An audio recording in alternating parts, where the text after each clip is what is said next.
दोस्तों अगर घर में वायरिंग करवा रहे हो तो ये वीडियो आपके लिए ही है कि कितने स्क्वायर मीटर की वायर कहाँ लगती है और भी काफ़ी चीज़ें इसके बारे में, एमसीबी के बारे में, और क्या चीज़ें ध्यान देनी होती है जब वायरिंग करवानी है।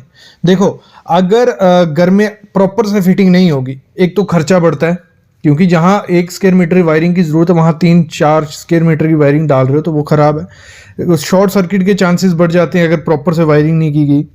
और देखो, मैंने मोस्टली देखा है कंस्ट्रक्शन जब लोग घर की करवाते हैं तो ध्यान कहाँ देते हैं, स्ट्रक्चर पे ज़्यादा देते हैं कि कॉलम, मिट्टी, रेती, सीमेंट इस पे देते हैं, वायरिंग पे कोई ध्यान नहीं दे रहा है। वो इलेक्ट्रीशियन पे छोड़ देते हैं, वही सामान लिखवाता है, वही लगाता है, बस आपको खर्चा देता है। और बहुत ज़्यादा खर्चा इसका लगता है वायरिंग पे। अगर हम नॉर्मल 1000 स्क्वायर फीट के घर की बात करें, अगर वायरिंग लेने जाओगे, सामान लेने जाओगे इलेक्ट्रिक का, तो आपको 50 से 60 हज़ार रुपया वो खर्चा देना पड़ेगा और 30 से 40 हज़ार रुपया आपको वायरिंग लगाने वाले पे। तो काफ़ी ज़्यादा खर्चा होता है इस पे, तो ये चीज़ भी आपको ज़रूर ध्यान देनी होती है। एक तो क्वालिटी कौन सी लगानी है, कंपनी कौन सी, और भी काफ़ी चीज़ें। तो शुरू करते हैं आज का वीडियो। पहले सुन लो 10 से 12 पॉइंट जो आपको ध्यान देने हैं लगवाते समय। एक तो जब आप कॉन्ट्रैक्टर चूज करने जाओ, कौन सा कॉन्ट्रैक्टर चूज करना है आपको? एक्सपीरियंस्ड कॉन्ट्रैक्टर, जिसने पहले काम किए हों, 10-15 घर किए हों, उसको लेना। जो भी मटेरियल यूज करोगे वो ब्रांडेड होना चाहिए, अच्छी कंपनीज होना चाहिए। कंपनी काफ़ी ज़्यादा है, किसी भी कंपनी का ले लो, सब कंपनी का अच्छा है। नॉर्मल अगर लोकल ब्रांड से लोगे तो थोड़ी दिक्कत रहती है उनके बनाने के प्रोसेस में, अंदर कॉपर कैसा यूज किया उस पर।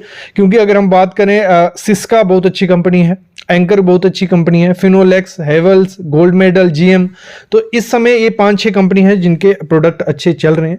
दूसरी चीज, जब भी आप अपने घर में जरी करवाओ, इलेक्ट्रिक वायर के लिए आपने कंडक्ट पाइप डालनी है, स्लैब पे डाल दी, ठीक है, लेकिन उसको नीचे तो उतारना है दीवारों पे। और दीवारों पे जब उतारोगे तो दीवारों को, कोई स्ट्रक्चर को कोई हानि, मतलब उस हानि नहीं पहुंचे, तो 20 दिन पुरानी दीवारें आपकी होनी चाहिए। उसके बाद उसकी प्रॉपर कटिंग करो और ज़्यादा बड़ा खड्डा भी नहीं करो। मोस्टली वहां देखना जहां पे ज्यादा वायरिंग होने वाली है, तो 9 इंच की दीवार हो, 4 इंच की दीवार नहीं होनी चाहिए। जैसे आप सामने देख रहे हो, क्या बुरी हालत की है, मतलब 4 इंच की दीवार थी और मतलब दीवार की तो कोई हालत ही नहीं बची, या आर पार दिख रहा है, हर जगह से किया है। दो कंडक्ट पाइप के बीच में अप्रोक्स आप 1 मीटर का डिस्टेंस रखो। ये चीज भी आपको ध्यान देनी होती है। घर का लोड कैलकुलेट करके रखो, प्रॉपर प्लानिंग करो कितना लोड होगा। इन्वर्टर की वायरिंग पहले करवा लो, भले इन्वर्टर नहीं लगवा रहे हो, कितना लोड होगा, और एक ब्लू प्रिंट सा बनवा के रखो कि कहाँ हमारी वायरिंग होगी, क्या क्या चीज़ें, तो वो थोड़ा ठीक रहता है। और मोस्ट इंपॉर्टेंट गलती जो की जाती है वायरिंग करते टाइम, जो कोई नहीं कर रहा है आजकल, मोस्टली 30 से 40% लोग करते हैं, वो करते हैं अर्थिंग नहीं करवाते हैं। तो आपको अपने घर में कंस्ट्रक्शन के दौरान, प्लिंथ के दौरान, या पहले ही प्लिंथ से पहले फुटिंग के दौरान आपको अपने घर की अर्थिंग करवा लेनी है। अगर अभी तक अर्थिंग नहीं करवा ली है तो जरूर अर्थिंग करवाओ। अर्थिंग बहुत इंपॉर्टेंट चीज है। ये थोड़ा मैंने आपको टिप्स दे दी कि क्या क्या चीजें ध्यान रखनी है। मेन मुद्दा आज का है हमारा कि कितने स्क्वायर मीटर की टाइप की वायर होती है घर में यूज होती है, और उनमें कितना एम्पेयर का वो लोड ले सकती है, और कहां कहां आपको लगवाना है। मतलब गीजर, फ्रिज वगैरह में कौन सी वायरिंग आपकी होगी, वो थोड़ा आइडिया मैं आपको देता हूं। ऐसे तो इलेक्ट्रिशियन हमसे ज्यादा जानता है, इलेक्ट्रिक इंजीनियर हमसे ज्यादा जानता है, लेकिन एज ए सिविल इंजीनियर आपको नॉलेज होना चाहिए कि थोड़ा बहुत कि क्या है क्या नहीं। देखो, मोस्टली कितने टाइप की 0.5 स्क्वायर mm की भी वायर आती है, लेकिन हम यूज करते, देखो 1 स्क्वायर mm, स्क्वायर mm नहीं लिखूंगा, डायरेक्ट मैं लिख देता हूं। 1.5 की आपको दिखेगी, हर कंपनी में ये आपको दिखती है। ये बताने का एक ही मकसद है कि आपको नॉलेज हो कि कहाँ कहाँ लगने वाली है। अगर बाई चांस आपने पूरा कॉन्ट्रैक्ट पे मटेरियल मतलब पूरे कॉन्ट्रैक्ट पे दे दिया किसी को काम, और उसने खर्चा बचाने के लिए जहां 2.5 की लगती है 1 की लगा दी, 1.5 की लगा दी, तो उसका खर्चा बचेगा, लेकिन आपके घर में तभी कुछ नहीं होगा। जब लोड बढ़ेगा तो दिक्कत आएगी। तो इसको समझो, मैं समझाता हूं आपको। देखो, अगर 1 स्क्वायर mm की वायर आप लगा रहे हो ना, तो अप्रोक्स वो 4 एम्पेयर से 6 एम्पेयर तक लोड उठा लेती है, ठीक है।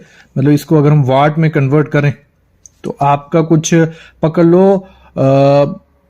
800 से 1000 वाट तक वो वायर लगा लेगी, अगर उसमें लूपिंग नहीं है। लूपिंग समझो क्या है, मतलब हमारी कोई वायर आ रही है, उसमें अगर आप जितने कट डालोगे, जितने पॉइंट्स दोगे उसमें से, तो वो लूपिंग होगी। और लूपिंग से क्या होता है, शॉर्ट सर्किट के ज्यादा चांसेस बढ़ जाते हैं, क्योंकि जब लोड बढ़ेगा, यहां मतलब एक तो प्रॉपर टेपिंग नहीं करते हैं, गम लगा होता है टेपिंग पे, तो थोड़े टाइम बाद वो गम निकल जाता है, तो शॉर्ट सर्किट के जैसे लोड बढ़ेगा ना, यहाँ आग लगने के चांसेस ज्यादा होते हैं। तो लूपिंग कम रखो अपने घर में जितनी पॉसिबल हो। तो ये 800 वाट क्या हो गया, मतलब अगर हम कोई 100 वाट के एक बल्ब है, हमारा जो पहले बल्ब आता था येलो कलर का जो रहता है गोल था, वो 100 वाट का होता था अप्रॉक्स। अगर हमने 11 बल्ब लगा लिए और कैपेसिटी 1 स्क्वायर मीटर की थी 1000 वाट तक, ठीक है, तो होगा क्या, वहां शॉर्ट सर्किट के चांसेस बढ़ जाएंगे, क्योंकि एक तो लूपिंग की हुई है।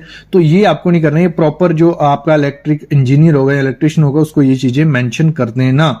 तो इसमें हम 1 स्क्वायर मीटर की वायर में मोस्टली हम जो ट्यूबलाइट्स होती हैं, बल्ब होते हैं, तो उन पे हम ये लगाते हैं। जो 1 स्क्वायर mm की वायर होती है उसमें अप्रॉक्स वो 6 एम्पियर से 9 एम्पियर तक हमारा जो लोड है वो ले लेती है। और इसमें हम छोटे मोटे लैंप्स जो होते हैं, आपने देखा होगा बेड के पास रहते हैं, इसमें 1.5 स्क्वायर मीटर की हम बल्ब और ट्यूबलाइट के लिए भी यूज करते हैं। लैंप हो गए, जो स्मॉल फैन हो गए, तो उनके लिए हम क्या करते हैं 1.5 स्क्वायर मीटर।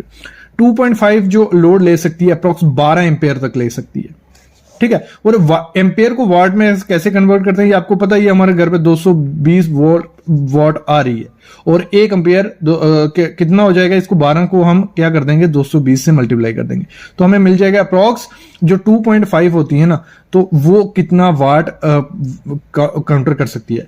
और ये 2.5 वाली जो रहती है ये हम यूज करते हैं मोस्टली डीबी से मेन रूम तक अगर आपको अपनी जो इलेक्ट्रिसिटी लानी है, तो उसके लिए हम 2.5 स्क्वायर mm की वायर यूज करते हैं। जो 4 स्क्वायर mm की वायर हमारी यूज होती है वो हम किसके लिए यूज करते हैं, वो हम करते हैं गीजर्स हो गए, 15 एम्पेयर के सॉकेट हो गए, वाटर प्योरीफायर हो गया, जब कुछ भी छोटा एसी हो गया आधे 1 टन का, जो 6 स्क्वायर mm की वायर हमारी होती है मेन, हम उसको करते हैं बड़े एसी हो गए, 1.5 टन तक एसी हो गया, तो बड़े जो मीटर से बोर्ड तक हमें वायरिंग लेनी है, तो वहां 6 स्क्वायर mm हम यूज करते हैं। और 10 स्क्वायर mm मोस्टली हमारे घर पे यूज नहीं होती है वायरिंग, वो जो ट्रांसफार्मर से वहां तक लेके आना होता है, वहां मोस्टली इसको यूज करते हैं। तो आपको थोड़ा थोड़ा आइडिया लग गया इसका कि कितने टाइप की होती है, कहां कहां हम उसको मोस्टली यूज कर सकते हैं। फिर एमसीबी का भी काफी इंपॉर्टेंट रोल है। एमसीबी आप लगाओ, उससे थोड़ा लोड डिस्ट्रीब्यूट होता है। बाई चांस अगर लोड बढ़ गया आपके रूम में तो एमसीबी डाउन हो जाता है, तो उससे भी शॉर्ट सर्किट के चांसेस कम हो जाते हैं। तो 1, 1.5, 2.5, 4, 6 इनमें हमें कितने एम्पेयर का एमसीबी लगाना चाहिए ये भी आपको इससे आइडिया लग जाएगा। इसमें 6 एम्पेयर का एमसीबी आप यूज करो 1 स्क्वायर mm की वायर में। फिर इसमें 10 एम्पेयर का एमसीबी आप यूज करो, इसमें 20, इसमें 32 और इसमें 40। इस हिसाब से एमसीबी यूज करोगे तो कोई दिक्कत नहीं आएगी। और हमेशा ध्यान रखना लूपिंग मत करो, लूपिंग जितनी करोगे उतनी ज्यादा दिक्कत रहती है। लूपिंग वहीं करनी है जहां जितनी पॉसिबल हो सके। तो ये चीजें अगर आप ध्यान दोगे तो आपका खर्चा भी काफी घटेगा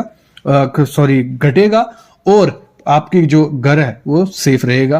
तो मेरे ख्याल में अगर घर के ओनर को इतनी थोड़ी थोड़ी चीजें पता होंगी तो वो आगे अच्छे से करवा सकता है काम। तो अभी मैं अलविदा लेता हूँ। Thank you guys.